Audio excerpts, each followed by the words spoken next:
तो जैसा कि हमने अभी तक बताया कि डीएमआईटी टेस्ट का हम एक पेज शेयर करने वाले हैं।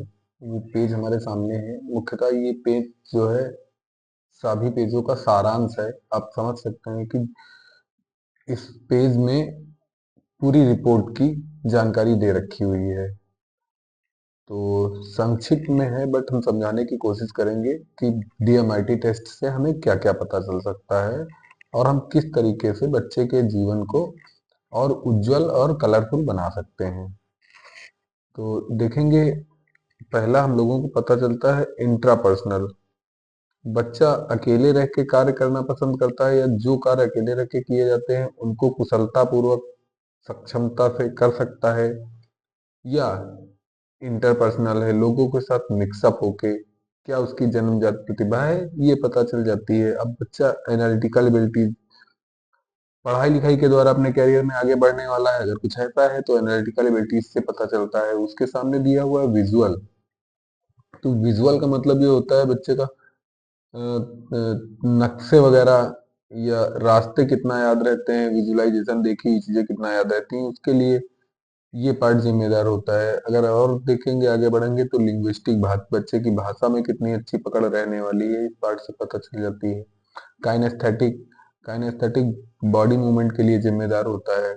और नेचुरलिस्ट, बच्चा प्राकृतिक सौंदर्य से कितना प्रभावित होता है। इसके सामने देखेंगे म्यूजिक, बच्चे का म्यूजिक में क्या इंटरेस्ट रहने वाला है। और आगे बढ़ेंगे तो रिपोर्ट में देखेंगे माई पर्सनालिटी टाइप, बच्चे की पर्सनालिटी किस टाइप की है और उसका बिहेवियर कैसा रहने वाला है। हम उससे किस तरीके से बिहेवियर करें ताकि उसकी और पेरेंट्स की ट्यूनिंग निभे और उनमें मतभेद ना हो। My brain dominancy, brain dominancy दे रखा है, जैसा आप दिख रहा होगा कि लेफ्ट ब्रेन और राइट ब्रेन। तो जिस किसी व्यक्ति का लेफ्ट ब्रेन ज्यादा डोमिनेंट होता है वो व्यक्ति अपने कैरियर में, अपनी लाइफ में, अपने जीवन में पढ़ाई लिखाई के द्वारा आगे बढ़ते हैं और कैरियर बनाते हैं। वहीं अगर किसी व्यक्ति का राइट ब्रेन ज्यादा डोमिनेंट है तो ये नहीं कहा जा सकता है कि वो पढ़ाई लिखाई में बहुत अच्छे हो सकता है वो थोड़ा सा स्लो हो, बट अदर फील्ड में, क्रिएटिव चीजों में स्पोर्ट पर्सन टाइप के लोग वो होते हैं। इसी के साथ में आप देखेंगे माई लर्निंग स्टाइल। अब माई लर्निंग स्टाइल में अगर आएंगे तो विजुअल, ऑडिटरी और काइनेस्थेटिक, यानी कि बच्चा माँ के गर्भ पे 3 तरीके की क्वालिटी लेके पैदा होता है। अब उसकी क्वालिटी कौन किस तरीके की है वो इस रिपोर्ट से पता चल सकती है। अगर हम उसके ब्रेन में उसी रास्ते से इंफॉर्मेशन डालेंगे जो उसकी जन्मजात प्रतिभा है, तो उसको जो चीजें 10 मिनट में याद होनी चाहिए वो 5 मिनट में याद होने लग जाती है। जो क्वेश्चन के आंसर आधे घंटे में याद होते थे वो 10 मिनट में याद होने लग जाते हैं। तो ये विजुअल, कोई बच्चा विजुअल है तो उसको देखी हुई चीजें याद रहती हैं। ऑडिटरी है तो सुनी हुई बोली हुई चीजें याद रहती हैं। जब तक उसके कान में आवाज नहीं जाएगी तब तक उसको याद नहीं होगा। काइनेस्थेटिक है तो उसको बॉडी मूवमेंट से चीजें याद होती हैं। ऐसा रिपोर्ट में दिया हुआ होता है, रिपोर्ट से पता चल जाता है। इसी के सामने देखेंगे अब माई क्वेश्चंस दे रखे हैं। माई क्वेश्चंस में आपने देखा आईक्यू है, ईक्यू है, सीक्यू है और एक्यू है।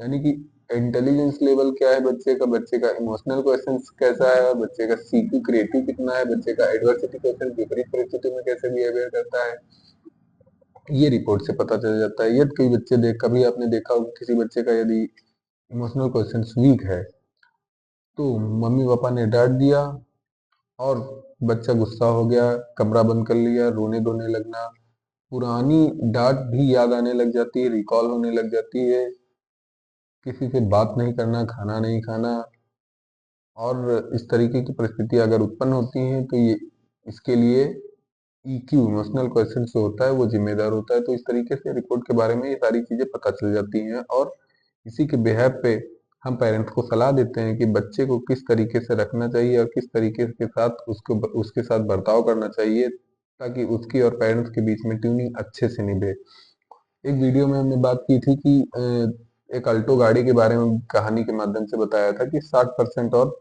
70% या 90% नंबर लाने वाले लोगों के लिए। तो इस रिपोर्ट से संभावित ये हो जाता है कि ये बच्चा किस टाइप का है, तो हम उसको उसी एवरेज वाली कैटेगरी में रखेंगे और उसी टाइप से उसके साथ बर्ताव करेंगे ताकि वो स्ट्रेस मुक्त अपना जीवन जी सके और ज्यादा कलरफुल लाइफ अपनी एंजॉय कर सके। धन्यवाद। आगे के वीडियो में और भी जानकारी देते रहेंगे और किसी को अधिक जानकारी चाहिए तो हमारे सेंटर पे आए और हमसे संपर्क करें। धन्यवाद।